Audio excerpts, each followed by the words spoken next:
এখন আমি আপনাদের সামনে একটি প্রশ্ন করতে চাই। এইখান থেকে আমার সামনে যারা বসে আছেন, এর মধ্যে থেকে মুরব্বী যারা বসে আছেন, ওমরা বা হজ করতে গিয়েছেন, এরকম একজন হাত তুলেন। ওমরা বা হজ করে আসছেন একজন মুরব্বী মানুষ, ওই যে লাল টুপি পরে বসে, তোমার নিয়ে আসো তো ওনাকে। আপনি আসেন দেখি সামনে, সামনে আসেন, আমার কাছে আসেন। ওই যে চশমা ঝুলছে, চশমা ঝুলছে। বসেন, আপনারা বসেন, উনি এখনই মঞ্চে উঠবে, আপনারা সবাই দেখতে পারবেন কে মানুষটা।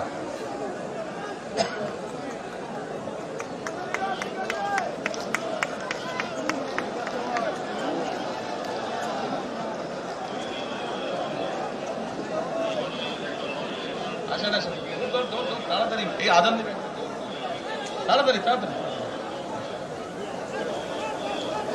কি নাম আপনার?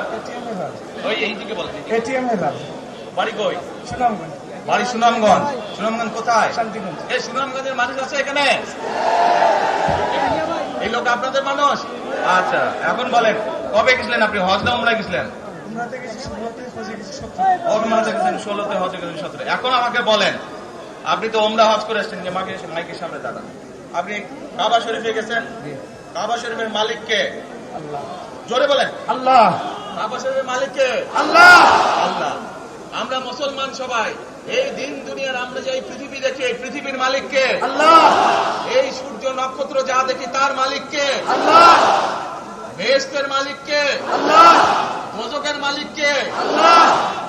আচ্ছা, দাঁড়ান, আপনি বসেন। আপনারা সকলেই সাক্ষী দিলেন, দোজখের মালিক আল্লাহ, বেহেশতের মালিক আল্লাহ, এই পৃথিবীর মালিক আল্লাহ, কাবার মালিক আল্লাহ। আরে ভাই, যেটার মালিক আল্লাহ, সেটা কি অন্য কেউ দেওয়ার ক্ষমতা রাখে? রাখে না। তাহলে কি দাঁড়ালো? নির্বাচনের আগেই একটি দল এই দিব ওই দিব বলছে, টিকিট দিব বলছে না? যেটার মালিক মানুষ না, সেইটার কথা যদি সে বলে, এক সেরে কি করা হচ্ছে? হচ্ছে না?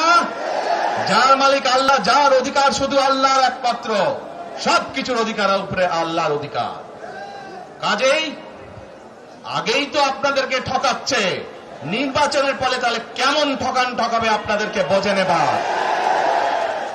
শুধু ঠকাচ্ছেই না মানুষকে, যারা মুসলমান তাদেরকে শিরকি করাচ্ছে তারা। নাউজুবিল্লাহ। প্রিয় ভাই বোনেরা, কেউ কেউ বলে অমুককে দেখেছে, তমুককে দেখেছে, এবার একে দেখেন। প্রিয় ভাই বোনেরা, 1971 সালের যুদ্ধ, যেই যুদ্ধে লক্ষ মানুষের প্রাণের বিনিময়ে এই দেশ স্বাধীন হয়েছে, আমাদের এই প্রিয় মাতৃভূমি, সেই মাতৃভূমিকে স্বাধীন করার সময় অনেকের ভূমিকা আমরা দেখেছি, যাদের ভূমিকার কারণে এই দেশের লক্ষ লক্ষ ভাইয়েরা শহীদ হয়েছে, এই দেশের লক্ষ লক্ষ মা বোনেরা তাদের সম্মান হানি হয়েছে। কাজে তাদেরকে তো বাংলাদেশের মানুষের মধ্যে দেখেই নিয়েছে। এখন প্রিয় ভাই বোনেরা, এই কুফরির বিরুদ্ধে, এই হঠকারিতার বিরুদ্ধে, এই মিথ্যার বিরুদ্ধে আমাদেরকে ঐক্যবদ্ধ হতে হবে। আমাদেরকে ওই যে টেক ব্যাক বাংলাদেশে থাকতে হবে। আমরা দেশকে স্বৈরাচার থেকে মুক্ত করেছি, এখন মানুষের অধিকারকে প্রতিষ্ঠিত করতে হবে। শুধু ভোট, শুধু কথা বলার অধিকার প্রতিষ্ঠিত করলে হবে না, মানুষকে স্বাবলম্বী করে নিজের পায়ে গড়ে তোলার ব্যবস্থা করতে হবে। প্রত্যেকটি মানুষ, বাংলাদেশের মানুষ যাতে ঠিকভাবে, ভালোভাবে খেয়ে পড়ে বেঁচে থাকতে পারে, প্রত্যেকটি মানুষ যাতে নিরাপদে রাস্তায় চলতে পারে, সেই ব্যবস্থা করতে হবে। সেটাই হচ্ছে টেক ব্যাক বাংলাদেশ। আমরা বিগত 15 বছর দেখেছি, অমুককে বলে এসেছি, তমুককে ক্ষমতায় রাখার জন্য বলেছিল না? সেজন্যই বলেছি, দিল্লি নয়। আমরা দেখেছি যারা 71 সালে ছিল, তারা কাদের সাথে লাইন দিয়েছিল, যাদের কথা একটু আগে বললাম, যারা মিথ্যে কথা বলে ঠকাচ্ছে মানুষকে, আমরা দেখেছি তাদের আস্তানা কোথায়। সেজন্যই বলেছি, যেমন দিল্লি নয়, তেমন পিণ্ড নয়, নয় অন্য কোন দেশ, সবার আগে বাংলাদেশ। এবং যেহেতু আমরা বিশ্বাস করি দেশের মানুষই হচ্ছে আমাদের রাজনৈতিক সকল ক্ষমতার উৎস। সেজন্যই আমরা দেশের মানুষের ভাগ্য উন্নয়নে বিশ্বাস করি।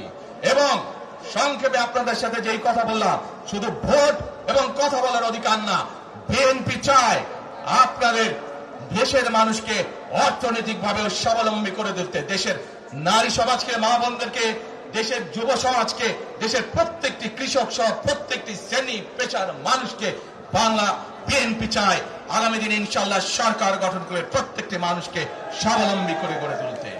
প্রিয় ভাই বোনেরা, সেজন্যই আমরা আরেকটি কথা বলি, আমরা দেখেছি কিভাবে শহীদ জিয়ার সময়, দেশে খালেদা জিয়ার সময় দেশকে আমরা এগিয়ে নিয়ে গেছিলাম। দেশে কলকারখানা তৈরি হয়েছিল, মানুষের কর্মসংস্থান ছিল, দেশের মানুষ বেড়েছে গিয়েছিল। সেজন্যই আমরা বলতে চাই, করব কাজ, গর্ব দেশ, সবার আগে বাংলাদেশ। করব কাজ,